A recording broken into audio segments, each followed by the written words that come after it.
Everyone and welcome back. हमारा आज का टॉपिक है समग्र पूर्ति और उसके घटक। समग्र पूर्ति क्या होती है? किसी लेखा वर्ष में किसी अर्थव्यवस्था में उत्पादन की सभी इकाइयों के द्वारा जितने मूल्य की वस्तुओं और सेवाओं की पूर्ति की योजना बनाई जाती है उसे समग्र पूर्ति कहते हैं। इसको हम लिख के देखते हैं। एक लेखा वर्ष में एक अर्थव्यवस्था में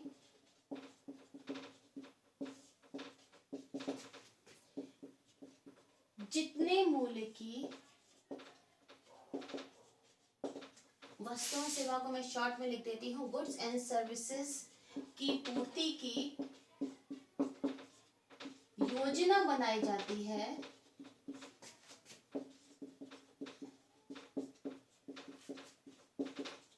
उसे समग्र पूर्ति कहते हैं।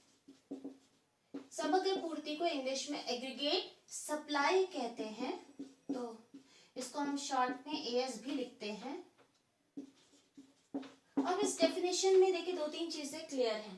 पहली चीज, एक अर्थव्यवस्था में लेखा वर्ष में जितने मूल्य की गुड्स एंड सर्विसेज की पूर्ति की योजना बनाई जाती, दैट मीन्स ये पूर्ति अभी हुई नहीं है, लेखा वर्ष में इसको पूरा करने की योजना बनाई जाती है। एक हम फिगर से इसको समझने की कोशिश करेंगे। मान लीजिए ये है हमारी अर्थव्यवस्था। अब इस अर्थव्यवस्था में बहुत सारी इंडस्ट्रीज होती है, जैसे हमारी कपड़ा उद्योग हो गया, लौह और इस्पात उद्योग हुआ, खाद्यान्न उद्योग हुआ, एडिबल ऑयल यानी कि जो तेल का उद्योग, खाने के तेल का उद्योग हुआ, पेट्रोलियम उद्योग हुआ। इस तरीके से हमारे देश अर्थव्यवस्था में बहुत सारी इंडस्ट्रीज होती हैं। जैसे ये टेक्सटाइल इंडस्ट्री हो गया, ये आयरन एंड स्टील हो गया, लौह और इस्पात, ये फिर हमारा फूड ग्रेन इंडस्ट्री हो गया, ये पेट्रोलियम इंडस्ट्री हो गया। इस तरीके से बहुत सारी इंडस्ट्रीज होती हैं। प्रत्येक इंडस्ट्री में सैकड़ों और हजारों फर्में होती है। जैसे कपड़ा उद्योग देखेंगे तो बहुत सारी हमारे गली गली में आप देखिए कपड़े से रिलेटेड काम होता है। तो ये सारे उद्योग मिलाकर इन सभी उद्योगों में जितनी भी फर्म्स हैं वो एक साथ मिलकर जितना मूल्य की वस्तुओं और सेवाओं का उत्पादन करती हैं। तो ये सारी फर्में मिलाकर क्या करती हैं? मूल्य की वस्तुओं और सेवाओं को पूर्ति करने की योजना बनाती है। उसे कहते हैं समग्र पूर्ति या फिर एग्रीगेट सप्लाई, जिसको हम समग्र पूर्ति, जिसको हम एएस से डिनोट करेंगे। तो समग्र पूर्ति क्या होती है?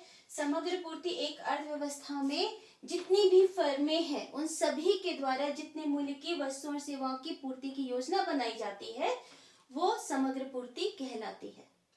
अब एक चीज समग्र पूर्ति के बारे में और हम क्लियर करना चाहेंगे कि समग्र पूर्ति ही राष्ट्रीय आय होती है। दैट मीन्स देश की जो टोटल इनकम होती है उसकी वैल्यू हम समग्र पूर्ति के इक्वल होती है। कैसे? जब ये सारी चीजें होती हैं तो इन सारी चीजों का जब उत्पादन किया जाता है तो उत्पादन से जो पैसा मिलता है, उत्पादन की जो बिक्री की जाती है मार्केट में, उससे धन प्राप्त होगा और वो धन कहाँ डिस्ट्रीब्यूट होगा? उत्पादन के 4 कारकों में। हमने उत्पादन के 4 कारकों के बारे में पढ़ा था, लेबर, भूमि, पूंजी और उद्यम वृत्ति। तो लेबर को मिलता है, लेबर यानी कि मजदूरी या श्रम को मिलता है वेतन तथा मजदूरी। भूमि पर किराया मिलता है, अब पूंजी पर ब्याज मिलता है और उद्यम वृत्ति पर लाभ मिलता है। तो क्या होता है? ये जो वस्तुओं और सेवाओं का उत्पादन हुआ है इससे जो सेल से पैसा प्राप्त हुआ है वो उत्पादन के कारकों में कारकों के पेमेंट के रूप में, कारक भुगतान के रूप में पेमेंट किया जाएगा। अब राष्ट्रीय आय क्या होती है? अगर हम आय विधि से राष्ट्रीय आय की गणना करेंगे तो आय विधि से राष्ट्रीय आय की गणना करते हुए हम इन चारों फैक्टर्स ऑफ पेमेंट, इन चारों उत्पादन के कारकों को की इनकम को जोड़ देंगे तो ये हमारा बनेगा राष्ट्रीय आय। तो इसीलिए जब हम समग्र पूर्ति की बात कहेंगे तो समग्र पूर्ति दैट मीन्स एग्रीगेट सप्लाई वाय या फिर राष्ट्रीय आय के बराबर होती है। क्यों? क्योंकि एग्रीगेट सप्लाई क्या होता है? उत्पादन होता है, दैट मीन्स प्रोडक्शन होता है। प्रोडक्शन किस चीज का होता है? गुड्स एंड सर्विसेज का। अब इन गुड्स एंड सर्विसेज को क्या किया जाता है? मार्केट में बेचा जाता है और बिक्री से क्या होती है? मुद्रा प्राप्त होती है। और ये जो मुद्रा प्राप्त होती है ये किस में डिवाइड हो जाती है? उत्पादन के 4 कारकों में। तो ये कुल जोड़ किस चीज का होगा? कारक आय का। तो ये बिक्री से जो प्राप्त मुद्रा है इसको हम उत्पादन के चारों कारकों में डिस्ट्रीब्यूट करेंगे। तो उन 4 कारकों की जब हम इसको टोटल करते हैं प्लस करेंगे चारों चीजें तो वैल्यू ये क्या चीज है? ये है हमारी कारक आय, उत्पादन के कारकों की आय। तो टोटल कारक आय ये है, दिस इज समेशन ऑफ कारक आय। इसलिए और इसका टोटल क्या होता है? वाई होता है। तो इस तरीके से समग्र पूर्ति राष्ट्रीय आय होती है। आई थिंक इतना क्लियर हो गया होगा कि समग्र पूर्ति क्या होती है? अर्थव्यवस्था के सभी फर्मों के द्वारा जितने मूल्य की वस्तु और सेवाओं की पूर्ति की योजना बनाई जाती है। इस बात पर ध्यान रखेंगे, योजना बनाई जाती है, कभी हुआ नहीं होता है। दूसरी चीज, उत्पादन की इकाइयों के द्वारा जो उत्पादन किया जाता है उसे मार्केट में बेचा जाता है और उस बिक्री से जो प्राप्त आय होती है वो उत्पादन के चारों कारकों में वितरित हो जाती है। जो श्रमिक लगे हुए हैं उन्हें वेतन या मजदूरी दे दी जाती है। भूमि पर किराया दिया जाता है, पूंजी पर ब्याज। जो बाकी चीजें बच जाती हैं, जो इन सब की पेमेंट के बाद जो पैसा बच जाता है वो होता है उद्योगपति का लाभ। इन सभी आय को जोड़ देते हैं तो ये कहलाते हैं कारक आय का कुल जोड़। जब हम कारक आय की वैल्यू को जोड़ देंगे आपस में तो ये हमारी राष्ट्रीय आय होती है। अब हमारा नेक्स्ट टॉपिक है समग्र पूर्ति के घटक।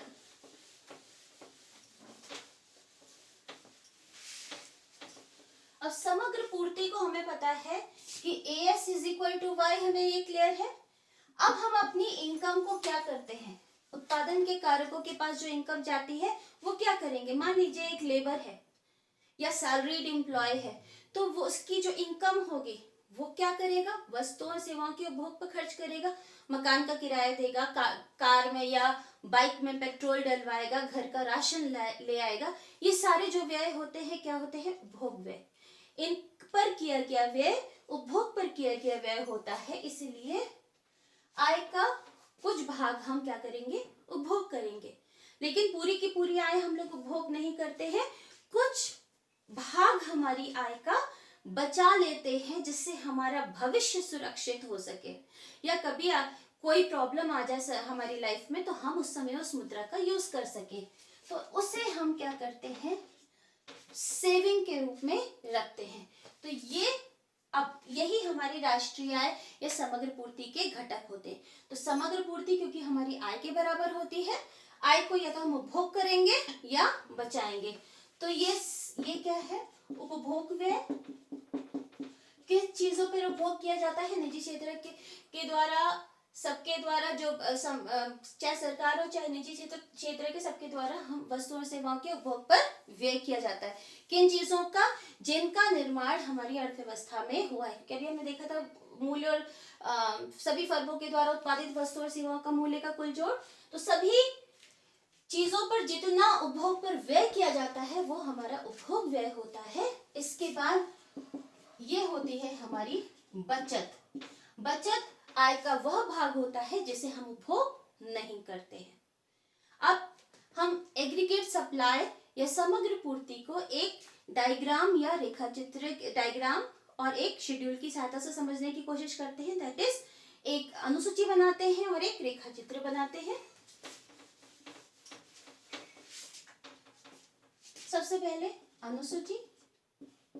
अनुसूची क्या होती है? समग्र मांग की समग्र पूर्ति की अनुसूची क्या होती है कि वेरियस इनकम लेवल्स पर, आय के विभिन्न स्तरों पर जो देश में पूर्ति की लेवल होता है, समग्र पूर्ति होती है, उसे दर्शाने वाली तालिका समग्र अनुसूची होती है।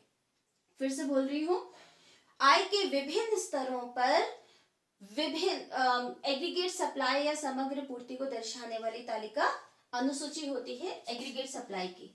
एक बार हम ड्रा करके देखते हैं इसको। Y same diagram, same table हम लेंगे जो हम अभी तक डिस्कस करते आए हैं। आय का स्तर हमारा 0, 100, 200, 300, 400, 500 एंड 600। हम 600 आय के स्तर तक इसको कैलकुलेट करेंगे। हमारे पास ऑलरेडी C गिवन था, क्योंकि एक चीज और, Y is equal to C plus S होता है। तो अगर हमें सेविंग की कैलकुलेशन करनी है तो हम इसी सूत्र से S को कैलकुलेट करेंगे। S का फॉर्मूला क्या है? Y minus C। अगर हमें ये वाला S चाहिए तो हम C को इधर ले जाके Y से माइनस कर देंगे। उसी तरीके से अगर हमें C की वैल्यू चाहिए, हमारे पास Y और S है, तो फिर वैल्यू C की कैसे आएगी? Y minus S। That means ये इस फॉर्मूले में 3 वैल्यूज होती हैं, एक इनकम, दूसरा कंजम्पशन और तीसरा सेविंग। इन तीनों में से अगर हमारे पास 2 वैल्यूज अवेलेबल होंगी, तीसरी हम ऑटोमेटिकली कैलकुलेट कर सकते हैं। तो हमारे पास ऑलरेडी कंजम्पशन की है, अब तक ये टेबल सबको याद हो गई होगी। 320, 400, 480 एंड 560। अब क्योंकि हमारे पास C की इंफॉर्मेशन है, इसी C की इंफॉर्मेशन से हम S की कैलकुलेशन कर लेंगे। दैट मीन्स फॉर्मूला क्या है? Y minus C। तो 0 minus 80 is equal to minus 80, 100 minus 60 is equal to minus 60, 200 minus 40 is equal to minus 40, 300 minus 20 is equal 320 is equal to 20, 400 minus 400 is equal to 0, 500 minus 480 ना। अब यहां से हमारी values positive हो जाएंगी, plus 20 and 600 minus 560 is equal two plus 40। तो ये हमने सेविंग्स को कैलकुलेट किया है। अब अगर हमें समग्र पूर्ति की गणना करनी है तो हम इसी बेसिस पे AS is equal to C plus S, हमारी ये वैल्यू है। दैट मीन्स कॉलम 2, ये कॉलम 1 है, ये कॉलम 3 है और ये कॉलम 4 है। इसकी वैल्यू क्या होगी? Column 4 is equal to column 2 plus column 3। अब 80 minus 80 is equal to 0, 160 minus 60 is equal to 100, 240 minus 40 is equal to 200, 320 minus 20 is equal to 300, 400 minus 0 is equal to 400, 480 plus 20 is equal to 500 and 560 plus 40 is equal to 600। तो इससे clear है कि जो values, अगर आप column 1 और column 4 को observe करेंगे तो जो वैल्यूज कॉलम 1 में दी गई हैं वही वैल्यूज हमारी कॉलम 4 में भी है। तो इनकम की, जब इनकम लेवल 0 है तो एग्रीगेट सप्लाई भी 0 है। इनकम लेवल 100 हो जाता है तो एग्रीगेट सप्लाई भी 100 हो जाती है। Income level 200, aggregate supply 200। इसी तरीके से लास्ट रो में इनकम लेवल इज 600 और एग्रीगेट सप्लाई भी 600। तो इससे क्लियर है कि Y AS is equal to Y and Y is equal to C plus S। अब हम इसको डायग्राम के रूप में भी एक प्रेजेंट कर सकते हैं। डायग्राम हम सेम बनाएंगे। इनकम लाइन वैसे भी हमने पहले बनाई हुई है। Y एक्सेस है पॉइंट ऑफ ओरिजिन यानी कि मूल बिंदु, ये X एक्सिस है। नीचे हम दिखाएंगे आय। इसके साथ हम आय, रोजगार और उत्पादन तीनों ही चीजें इक्वल होती हैं। आय जितनी होगी वो उत्पादन होगा, क्योंकि हमने एग्रीगेट सप्लाई क्या होता है? उत्पादन की मात्रा होती है। कुल उत्पादन की मात्रा जो देश में हुई होती है वही आय भी होती है। तो हम यहाँ पे उत्पादन भी लिख सकते हैं। दूसरा, आय कैसे जनरेट होती है? आय रोजगार से जनरेट होती है। उत्पादन के कारण जब हमें नौकरी मिलेगी तो फिर हम अपनी सेवाएं देंगे, उसके बदले हमारी आय जनरेट होगी।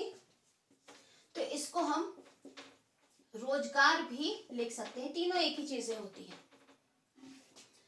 आय, इसके बाद हम देखते हैं, यहां पर हम देखेंगे समग्र आउटपुट या उत्पादन, या फिर इसको हम एग्रीगेट या समग्र पूर्ति दिखा सकते हैं इधर। ये क्या चीज होगी? ये C एंड S दोनों हम y एक्सिस पर दर्शाते हैं। अब हमारा ये लाइन ड्रॉ होगी इनकम की, जो हमने पहले भी ड्रॉ की हुई है। ये है हमारी y की रेखा, ये 45 डिग्री रेखा होती है। y is equal to C plus S, छोटा हो गया है, तो y is equal to C plus S। यही हमारी एग्रीगेट सप्लाई की रेखा है और यही हमारी आय की रेखा है। इससे क्या पता चलता है कि हर पॉइंट पर, इस पर जो भी पॉइंट है उस पर y एक्सिस पे जो भी चीज ली गई है और x एक्सिस पे जो भी चीज ली गई है वो इक्वल है। अगर हम करके देखते हैं, अगर हमारी इनकम y1 है तो यहाँ पर समग्र पूर्ति AS1 है, क्योंकि C प्लस S क्या होता है? AS। यह उत्पादन का मूल्य भी यही है। तो ये जो डिस्टेंस है, यहां से अगर हम इसको पॉइंट A लेते हैं तो AS1 से A तक जो डिस्टेंस है वो इक्वल है A से लेकर Y1 के बराबर। तो दैट मीन्स इधर जो हमारा डिस्टेंस है वो डिस्टेंस इधर भी है। मान लीजिए हम एक उदाहरण लेके चलते हैं, इसको मैं रब कर देती हूँ। आय यहाँ पे 100 है तो यहाँ पे भी 100 है। दैट मीन्स अगर हमारी AS 100 है तो हमारी इनकम भी 100 है। यहाँ पे हम AS ले रहे हैं तो यहाँ पे हम Y लिख रहे हैं। ये AS है और ये Y है।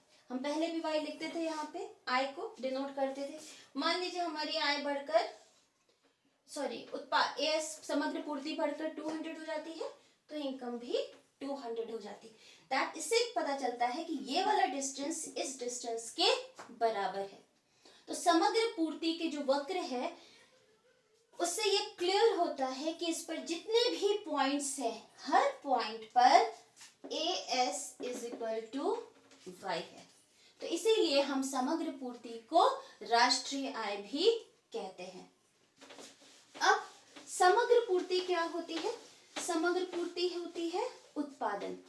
समग्र पूर्ति किस चीज की जाती है? पूर्ति की जाती है वस्तु और सेवाओं की। तो हम समग्र पूर्ति को समग्र उत्पादन भी कह सकते हैं। अब समग्र उत्पादन किस चीज पर डिपेंड करता है? दैट मीन्स अगर हम अर्थव्यवस्था में उत्पादन करना चाह रहे हैं, प्रोडक्शन करना चाह रहे हैं, तो किस चीज पर निर्भर करेगा? उत्पादन करने के लिए हमें कुछ फैक्टर्स चाहिए होंगे, कुछ हमें संसाधनों की आवश्यकता होगी, रिसोर्सेज की आवश्यकता होगी, तभी उत्पादन कर सकते हैं। तो फिर समग्र पूर्ति या आय को हम कैसे जनरेट कर सकते हैं? सबसे पहले किन चीजों से हमारी आय जनरेट हो जाती है? अगर हमें उत्पादन करना है तो कौन से ऐसे रिसोर्सेज है जिनका प्रयोग करेंगे? सबसे पहले तो हमारा लेबर यूज होगा। जब तक हम श्रम नहीं यूज करेंगे तब तक हमारा उत्पादन नहीं होगा। श्रम के साथ के कि इकोनॉमिक्स में के का अर्थ है पूंजी का स्टॉक।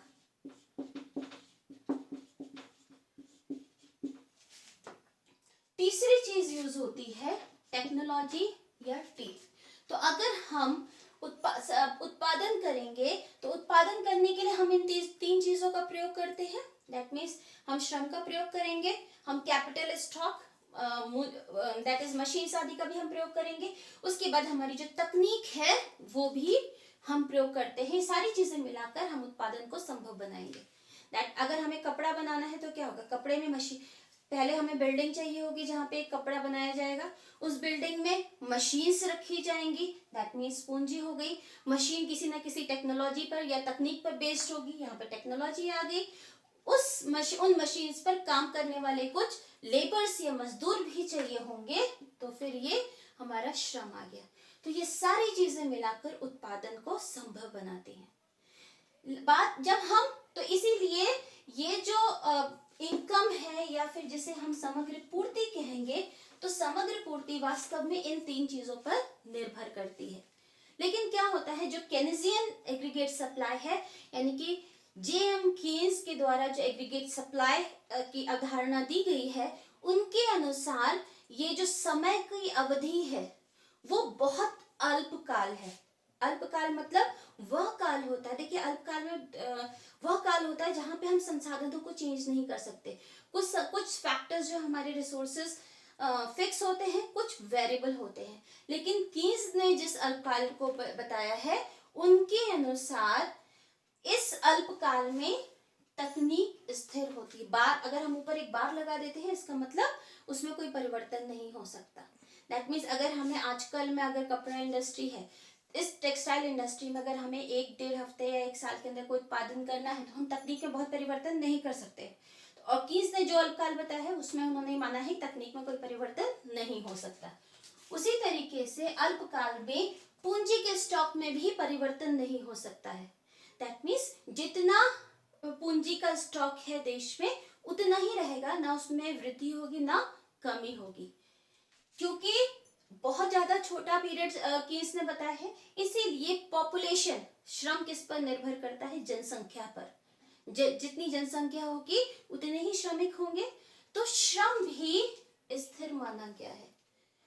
तो केनेजियन एग्रीगेट सप्लाई के अंतर्गत ये जो इनकम जिन चीजों पर या उत्पादन के जो जिन संसाधनों पर निर्भर करते हैं, जो उत्पादन के कारक हैं, इनको स्थिर माना गया है। तो ऐसी स्थिति में जो हमारे जॉन मेनार्ड कीन्स हैं, इनके अनुसार शॉर्ट रन में लेबर स्थिर है, शॉर्ट रन में कैपिटल स्थिर है, शॉर्ट रन में टेक्नोलॉजी स्थिर है, तथा इस काल में कीमत या प्राइस भी कीन्स ने स्थिर मानी है। दैट मीन्स वस्तु और सेवाओं की कीमतों में भी कोई परिवर्तन नहीं हो रहा। दैट मीन्स जो प्राइस है वो भी स्थिर है। तो इसलिए कीन्स के द्वारा दिया गया ये एग्रीगेट सप्लाई कर्व सिर्फ और सिर्फ एग्रीगेट डिमांड पर निर्भर करता है। इसीलिए कीन्स ने अपनी थ्योरी में मांग को बहुत ज्यादा महत्व दिया है। क्यों? क्योंकि पूर्ति तो उन्होंने फिक्स कर दी है कि हर चीज पूर्ति में वृद्धि करने वाले जितने संसाधन होते हैं, वो सारी चीजें तो फिक्स हो गई, क्योंकि प्राइस के साथ भी पूर्ति का रिलेशन होता है। प्राइस बढ़ती है तो पूर्ति बढ़ती है। टेक्नोलॉजी इंप्रूव होगी, अगर तकनीक में सुधार होगा तो भी पूर्ति बढ़ेगी। अगर पूंजी के स्टॉक में वृद्धि होगी तो भी पूर्ति बढ़ेगी, और लेबर में वृद्धि होगी तो भी पूर्ति बढ़ेगी। बट कीन्स ने इन सब चीजों को, ये सारी चीजें उन्होंने स्थिर कर दी हैं। तो इसका मतलब पूर्ति एक लिमिट तक, दैट मीन्स जब तक हमारे संसाधनों का पूर्ण प्रयोग नहीं हो जाता है, तब तक पूर्ति की मात्रा में वृद्धि या कमी निर्भर करती है समग्र मांग पर। तो इससे 2 चीजें क्लियर है पूर्ति समग्र मांग वक्र के बारे में। इसको हम y कर देते हैं, इसको मैं दोबारा ड्रॉ कर दूंगी।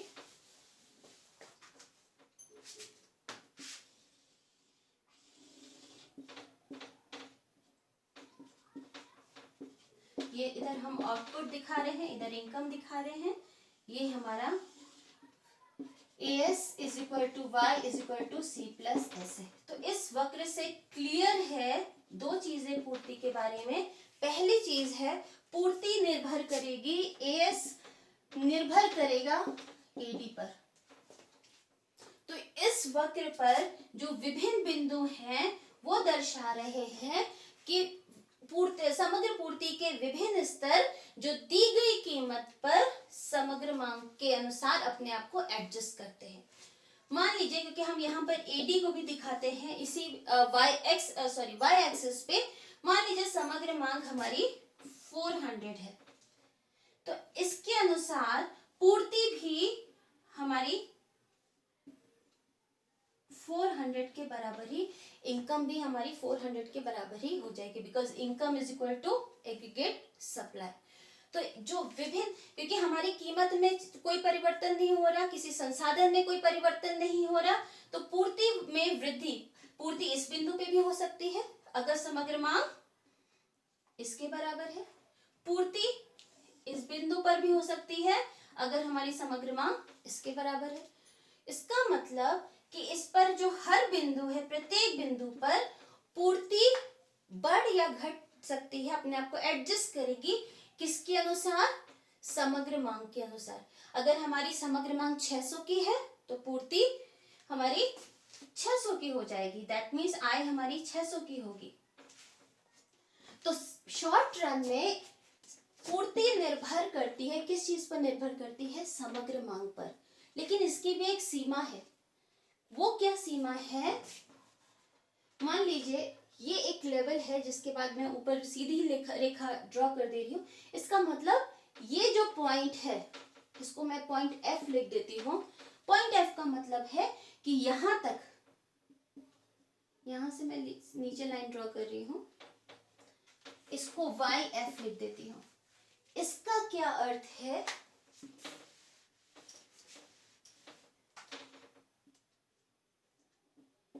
ये Y रेखा, ये और कुछ नहीं, इसी Y रेखा को हमने आगे एक्सटेंड कर दिया है। अब कीन्स के अनुसार सिर्फ F तक ही, ये जो बिंदु है या YF तक है, यहीं तक पूर्ति में वृद्धि हो सकती है।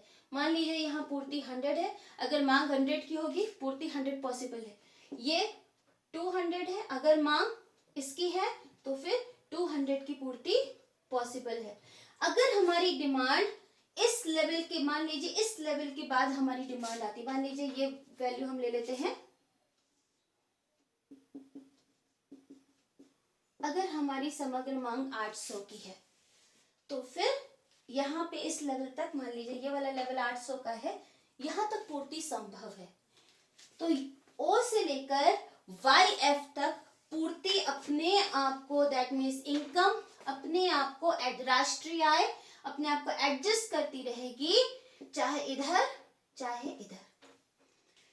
समग्र, यहाँ पे आय हमने दिखाया, इसी तरीके से समग्र पूर्ति, अगर हमारी, इसकी बात कर रहे हैं, अगर हमारी डिमांड 600 की है तो फिर हमारी एग्रीगेट सप्लाई भी 600 की ही होगी। अगर हमारी डिमांड 800 की है तो फिर एग्रीगेट पूर्ति भी 800 की ही होगी। लेकिन अगर हमारी डिमांड 800 के ऊपर चली जाती है, 900 की हो जाती है, इन दैट केस इसके ऊपर पूर्ति बढ़ना संभव नहीं है। मैक्सिमम पूर्ति हमारी 800 करोड़ तक ही बढ़ सकती है, इसके आगे हमारे संसाधन है ही नहीं। तो कीन्स के अनुसार शॉर्ट रन में पूर्ति अपने आप को एडजस्ट करती है, किसके अनुसार, समग्र मांग के अनुसार। किस सीमा तक, उस सीमा तक जब तक हमारे संसाधनों का पूर्ण प्रयोग नहीं हो जाता। शायद आपको डायग्राम में कंफ्यूजन हो रहा होगा, एक एग्जांपल से हम देखते हैं। मान लीजिए एक छोटा सा गांव है, उस गांव में 100 लोग रह रहे हैं। एक विलेज है, उसकी पॉपुलेशन कितनी है या जनसंख्या कितनी है, 100 लोग रह रहे हैं। ये 100 लोग में से 10, मान लीजिए 50 लोग मिलकर वीट का उत्पादन कर रहे हैं, राइट। अब कितने, 1000 किलो का, केजी का वीट का उत्पादन कर रहे हैं। वीट की डिमांड बढ़ जाती है, 2000 किलो की डिमांड हो जाती है। ये क्या है, ये लेबर है या श्रम है। 100 में से 50 लोग काम कर रहे हैं, 50 लोग बेरोजगार हैं। 50 लोग मिलकर 1000 किलो का गेहूं उगा रहे हैं, तो इसका मतलब क्या हुआ, अभी बेरोजगारी विद्यमान है। मान लीजिए समग्र मांग में वृद्धि हो जाती है, मांग बढ़कर हो जाती है 2000 किलो, तो ऐसी स्थिति में क्या होगा, उत्पादन भी तो बढ़ेगा, क्योंकि समग्र पूर्ति बढ़ानी होगी। समग्र पूर्ति बढ़ाने के लिए हमने रोजगार को बढ़ा दिया, 50 और बढ़ा दिए, टोटल लेबर्स यूज कितने हो गए, 100 हो गए। ये 100 मिलकर 2000 किलो गेहूं उगा रहे हैं। अब मान लीजिए गेहूं का फिर से डिमांड बढ़ गई, अब 3000 किलो की एडी हो गई। अब क्या आगे उत्पादन पॉसिबल है बढ़ाना? नहीं पॉसिबल होगा, क्योंकि हमारी जनसंख्या 100 है और 100 के 100 सारे लोग अब काम में लग चुके हैं। तो फिर ये लेवल होता है पूर्ण रोजगार का स्तर। पूर्ण रोजगार स्तर वो स्तर होता है जहां पे अर्थव्यवस्था में जितने भी संसाधन होते हैं सभी संसाधनों का पूर्ण प्रयोग हो गया होता है। तो एक बार फिर से जो अभी तक मैंने बोला उसको मैं क्लियर कर देती हूँ कि समग्र शॉर्ट पीरियड में जो अल्पकाल होता है, इस पीरियड में जो समग्र पूर्ति होती है वो निर्भर करती है, किस पर निर्भर करेगी? समग्र मांग पर। दैट मीन्स अगर हमारा एडी अधिक हुआ तो इन दैट केस हमारा एएस भी बढ़ जाएगा, और अगर हमारा एडी कम हो गया तो फिर इन दैट केस हमारी समग्र पूर्ति भी बढ़ जाएगी। तो कीन्स के अनुसार हमारी समग्र पूर्ति भी कम हो जाएगी। तो कीन्स के अनुसार समग्र पूर्ति क्या होती है? लोचदार होती है। ये चीज किस सीमा तक पॉसिबल है? ये जो समग्र पूर्ति का बढ़ना है ये पॉसिबल है पूर्ण रोजगार स्तर तक। इसके बाद पूर्ति नहीं बढ़ेगी, इसके बाद तो महंगाई बढ़नी शुरू हो जाएगी। तो इसीलिए समग्र पूर्ति निर्भर करती है समग्र मांग पर। तो पहला पॉइंट हमारा ये है। और दूसरा पॉइंट है राष्ट्र, जो हमारा समग्र पूर्ति होती है वही राष्ट्रीय आय होती है। और हमने आय विधि से भी पढ़ा था और उत्पादन विधि भी पढ़ी थी। दोनों विधियां हमने राष्ट्रीय आय की गणना की पढ़ी थी। उत्पादन विधि जिसको मूल्य वृद्धि के नाम से भी हमने देखा था, मूल्य वृद्धि विधि से जो जीडीपी की गणना होती है, सेम वैल्यू हमारी आय विधि से भी जीडीपी की गणना करेंगे तो वैल्यू हमारी सेम आएगी। तो इसीलिए समग्र पूर्ति राष्ट्रीय आय के बराबर होती है। तो आज की क्लास में इतना ही। कल के क्लास में हम बचत फलन के बारे में पढ़ेंगे। Thank you so much.